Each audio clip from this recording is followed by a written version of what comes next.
প্রিয় ষষ্ঠ শ্রেণীর শিক্ষার্থীরা, শুভেচ্ছা নিও।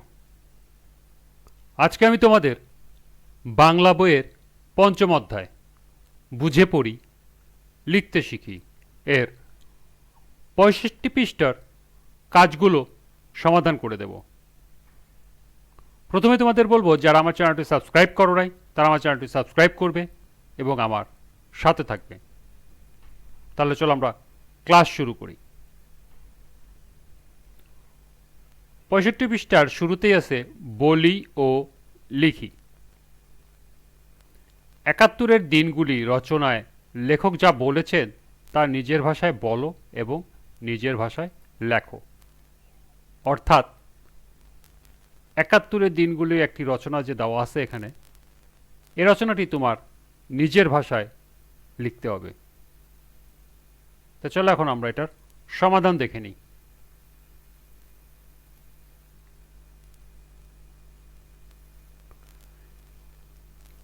এর সমাধান হবে পটুয়া কামরুল হাসানের ডিজাইন করা স্টিকার ১৯৭১ সালের ১৯শে মার্চ প্রথম দেখলাম। তাতে লেখা এক একটি বাংলা অক্ষর এক একটি বাঙালি জীবন। শিল্পী কামরুল হাসান বাংলা পটুয়া সমাজ নামে একটি সমিতি গঠন করেছেন। এই সভায় শাপলা ফুলকে সংগ্রামী বাংলার প্রতীক হিসাবে স্বীকৃতি দেওয়া হয়। ১৯৭১ সালের ২১শে মার্চ বাড়ির কেউ এক মুহূর্ত বিশ্রাম পায়নি। সারাদিন মেহমানদের চা নাস্তা দিতে দিতে সবাই ক্লান্ত।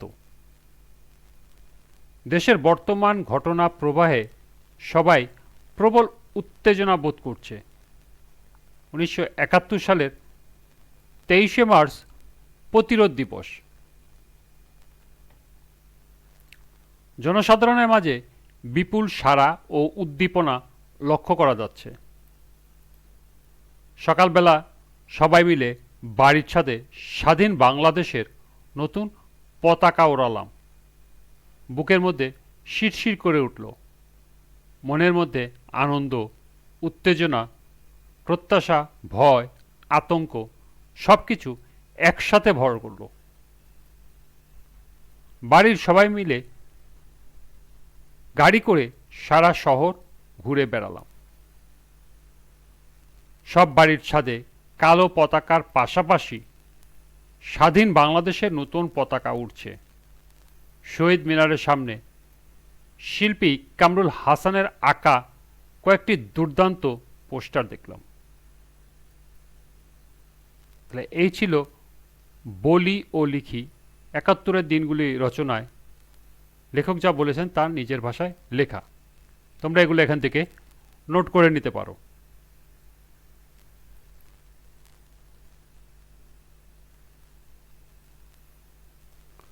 এরপর আছে দেখো, রোজ নামচা লিখতে শিখি।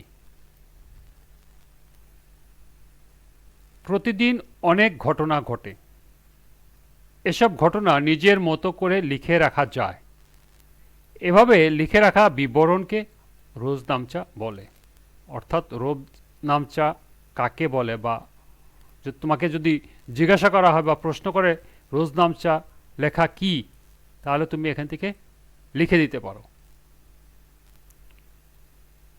তুমিও নিয়মিত রোজ নামচা লিখতে পারো। রোজ নামচা লেখার সময় কয়েকটি বিষয় খেয়াল রেখো। অর্থাৎ রোজ নামচা লেখার সময় যেসব বিষয় বিবেচনা করতে হবে তা হলো: ১. শুরুতে তারিখ এবং জায়গার নাম লিখে রাখতে হয়।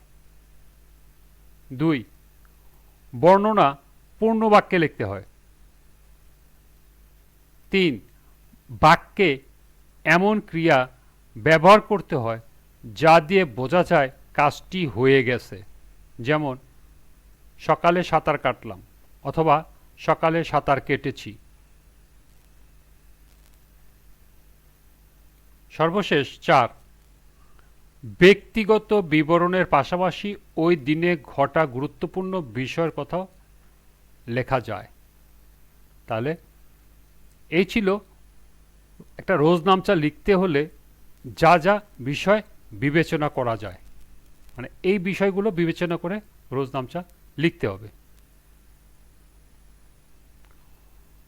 মনে রেখো, অনুমতি ছাড়া অন্যের রোজনামচা পাঠ করা ঠিক নয়। এখন তোমাদের জন্য একটি কাজ দেওয়া আছে, রোজনামচা লিখি। এখন তুমি ৩-৪ দিনের ঘটনার রোজনামচা আকারে লিখে শিক্ষককে দেখাও। তো চলো এখন আমরা এর সমাধানটি দেখে নিই।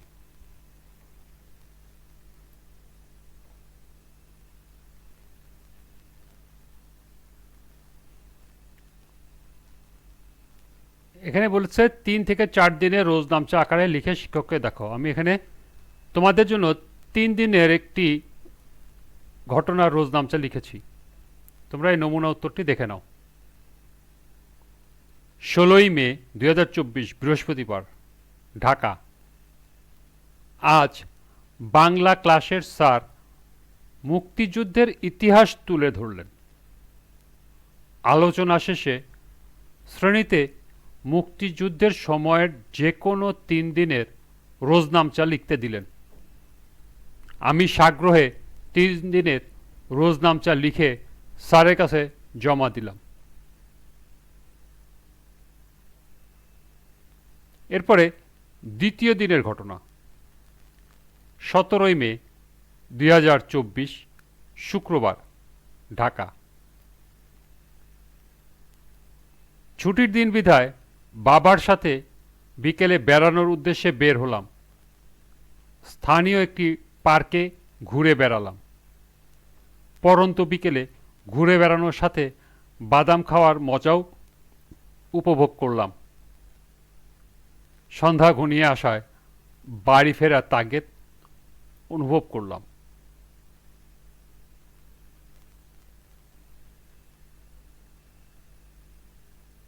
পরবর্তী দিনের ঘটনা, ১৮ই মে ২০২৪ শনিবার, ঢাকা। সকালে বাসা থেকে আগেই বের হলাম। স্কুলে যাবার আগে সহপাঠীর বাসায় তার সাথে দলগত কাজ নিয়ে আলোচনা করলাম। আলোচনা শেষে সহপাঠীর সাথে স্কুলে উপস্থিত হলাম। দলের অন্যান্য সহপাঠীদের সাথে কাজ নিয়ে আলোচনা শেষে একটি সিদ্ধান্তে উপনীত হলাম। তাহলে এই ছিল ৩ দিনের ঘটনার একটি রোজনামচা লেখা।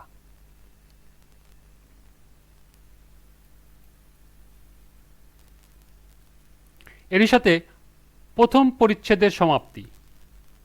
আজকের ক্লাস এ পর্যন্তই। পরবর্তী ক্লাস দ্বিতীয় পরিচ্ছেদ থেকে বিভিন্ন প্রশ্ন ও ছকের সমাধান করে দেব।